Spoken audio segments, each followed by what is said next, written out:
Good afternoon. My name is Meg Mall. I am the Executive Director of Faith Alliance for Climate Solutions, an interfaith climate education and advocacy organization that cultivates the faith community's deep commitment to justice and stewardship to advance local climate solutions. Before I delve into our comments related to the budget, I want to first commend the Board of Supervisors and county staff on a well-crafted response to the Black Swan event we'd all like to forget, the coronavirus pandemic. Your swift action kept businesses afloat and protected the lives and livelihoods of Fairfax County residents. Thank you. Returning back to the black swan analogy for a minute, a black swan can be defined as an unpredictable event that is beyond what is normally expected of a situation and has potentially severe consequences. Black swan events are characterized by their extreme rarity, severe impact, and the widespread insistence that they were obvious in hindsight.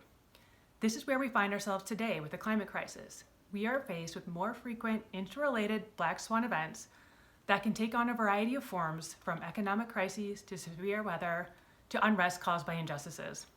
We know that while it is not possible to predict the timing or the exact nature of these events, we can plan for them and limit their effects. As you well know, planning requires resources. FACS is very aware of the vast need for community services. With that in mind, we offer the following considerations as you deliberate and make final adjustments to the advertised fiscal year 2022 budget.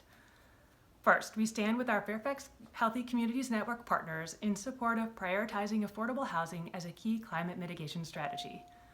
FACS believes that climate policy is housing policy. Transportation, land use, and energy efficiency are all factors that must be considered as we look at housing policy. We ask that the Board of Supervisors reinstate paused housing and community development initiatives, including adding 1 penny of the real estate tax to housing needs, and incorporate best practices in energy efficiency for affordable housing. Staff and funds should be made available to apply for the new Regional Greenhouse Gas Initiative funding for low-income energy efficiency housing programs through the Virginia Department of Housing and Community Development. Second, we applaud the county's leadership in working to pass legislation during the 2021 Virginia General Assembly, which enables local governments to establish green banks. A green bank in Fairfax County will support job creation and promote clean energy and energy efficiency projects for low and middle income residents that would otherwise be overlooked by conservative banks and credit unions. The next step is to determine what model will work best for Fairfax County. We understand that county staff are talking with the nonprofit Coalition for Green Capital. FACS proposes that the county hire the coalition to conduct an opportunity analysis. Approximate cost is $300,000. Third, the bolus of money flowing to local jurisdictions through the federal American Rescue Plan and the likely passage of the American Jobs Plan underscore the importance of the county being well-positioned to proactively pursue grant opportunities to fund climate and energy goals. We are pleased to learn that the county is actively working to fund a number of green infrastructure projects through federal earmarks. There will continue to be significant new funding opportunities for the county from federal and state agencies. We recognize that large county projects require effective collaboration across departments.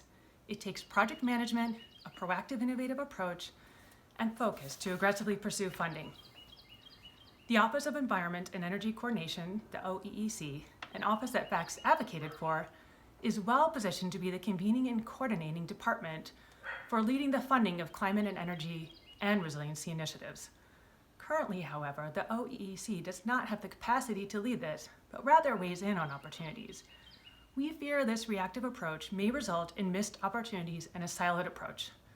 We know that OEE staff are concerned about how to fund the aggressive goals that are set forth in the JET, CCAP, and other green initiatives. Continuing to fund projects solely through the county's budget is not sustainable. For these reasons, FACS advocates for funding of a staff person within the OEEC to seek strategic funding opportunities at the state and federal levels and develop innovative public-private partnerships. This individual would not only identify opportunities for federal and state grants, but also serve as project manager across departments in order to fund all climate, energy, and resiliency initiatives.